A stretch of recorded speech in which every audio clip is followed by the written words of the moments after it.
कड़ी निद्रा अब बंद करो, कड़ी निद्रा अब बंद करो, भाषा बोलो अंगारों की। कड़ी निद्रा अब बंद करो, भाषा बोलो अंगारों की। खाल खींच लो आतंकवाद और नक्सलीवाद के नाजायज औलादों की। हो जाए अगर भूल तो, हो जाए अगर भूल तो भूल सुधारी जाती है। और जब कुत्ता पागल हो जाए तो गोली मारी जाती है। और जब कुत्ता पागल हो जाए तो गोली मारी जाती है। नमस्कार, मैं आशु परिहार। आज मैं अपना लाइव आने का उद्देश्य बता देती हूँ कि 25 जवानों की चिता की राख अभी ठंडी ही नहीं हुई थी कि 3 जवान और शहीद हो गए। कि 25 जवानों की चिता की राख अभी ठंडी ही नहीं हुई थी कि 3 जवान और शहीद हो गए।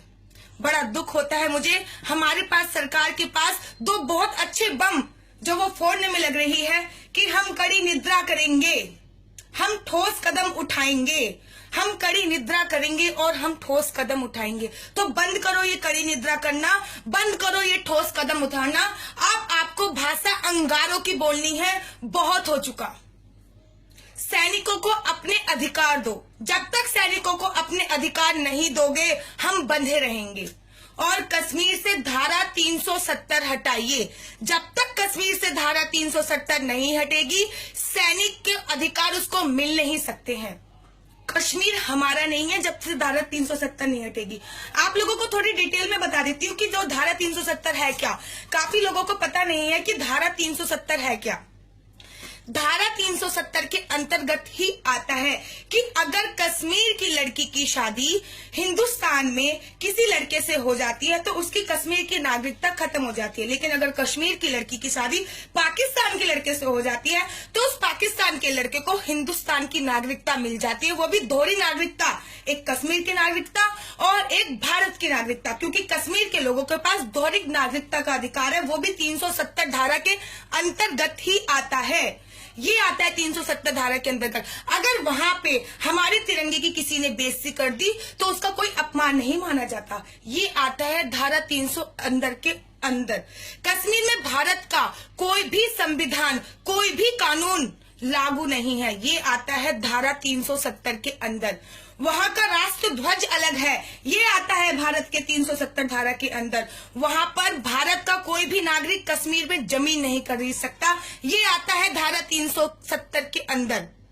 बड़े शर्म की बात है कि कश्मीर हमसे, भारत से 2 गुना, भारत सबसे ज्यादा किसी भी राज्य में इतना पैसा खर्च नहीं करता जितना वो कश्मीर में खर्च करता है।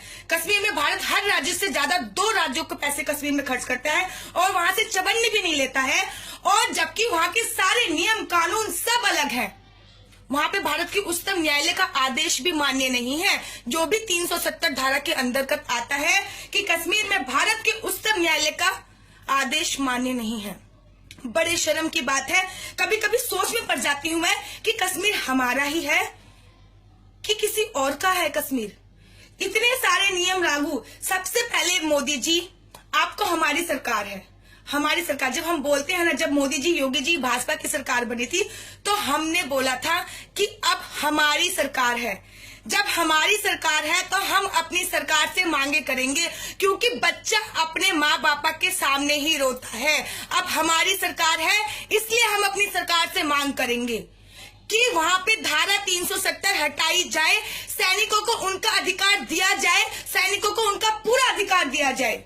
और अगर आप वहां पे धारा 370 नहीं हटा सकते हो, अगर वहां पे आप सैनिकों को उनके अधिकार नहीं दिला सकते हो तो हमारे सैनिकों को कश्मीर से वापस बुला लीजिए। जो वहां पे पत्थर मारते हैं उनको लड़ने के लिए भेजिए। जब उनको गोली पड़ेगी ना तब पता चलेगा कि कितने बेटे शहीद होते हैं। वो उन लोगों के लिए गोली खा लेते हैं हमारे सैनिक जो उन्हें पत्थर मारते हैं। शर्म नहीं आती उन लोगों को? अगर आप 370 धारा नहीं हटा सकते, अगर आप सैनिकों को उनके अधिकार नहीं दे सकते तो हमारे सैनिकों को वहां से वापस बुला लीजिए। और उन्हें लड़ने किसको भेजना है आपको? और लड़ने वहां पे कश्मीर के लोगों को भेजो जो वहां पे पत्थर खाते हैं, जो उन्हें पत्थर मारते हैं हमारे सैनिकों को, उनको लड़ने के लिए भेजिए। तो ये वीडियो बहुत इंपॉर्टेंट थी, इसलिए आप लोग शेयर करते चले जाओ ताकि लोगों को पता चल सके कि 370 धारा क्या है।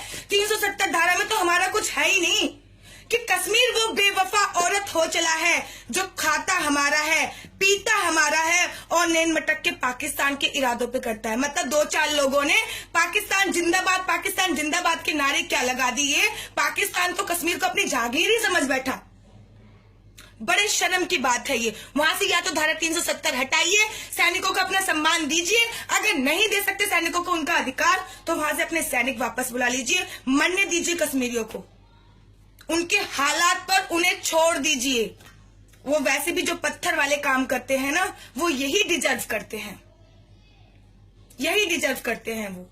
कि अंत में 4 नामों के साथ समाप्ति चाहूंगी।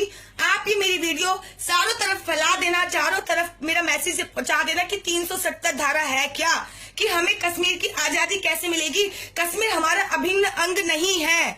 ये वहां पे उमर अब्दुल्ला भी बोल चुके हैं। जो पूरी उमर अब्दुल्ला की फैमिली है वो चाहता है कि भारत से कश्मीर अलग हो जाए और उमर अब्दुल्ला जी वहां के प्रधानमंत्री जी बन जाए। एक बार उमर अब्दुल्ला ने बोला था, मुझे बड़ा अभी भी याद है, एक बार उमर अब्दुल्ला ने बोला था कि वो तो हम भारत में हैं, इसलिए अभी तक मुख्यमंत्री बन के बैठे हैं, अगर हम पाकिस्तान में होते तो तुम प्रधानमंत्री बन के बैठे होते।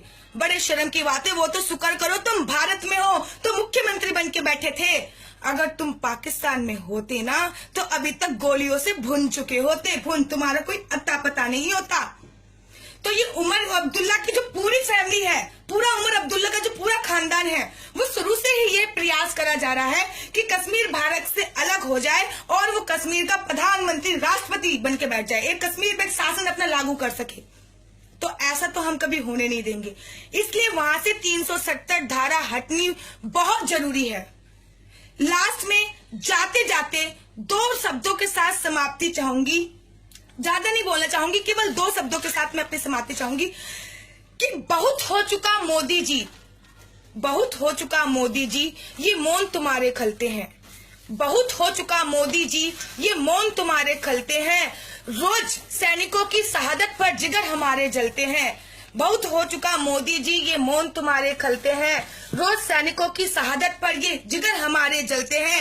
अब नक्सलवादियों और आतंकवादियों को थोड़ा सा तो झटका दो, अब नक्सलवादियों और आतंकवादियों को थोड़ा सा तो झटका दो, और जो आतंक की राह पर चढ़े उन्हें लाल किले पर लटका दो, जो आतंक की राह पर चले उसे लाल किले पर लटका दो। सैनिकों की शहादत पे नमन करती हूँ। इसी के साथ जय हिंद, जय श्री राम, जय श्री राम।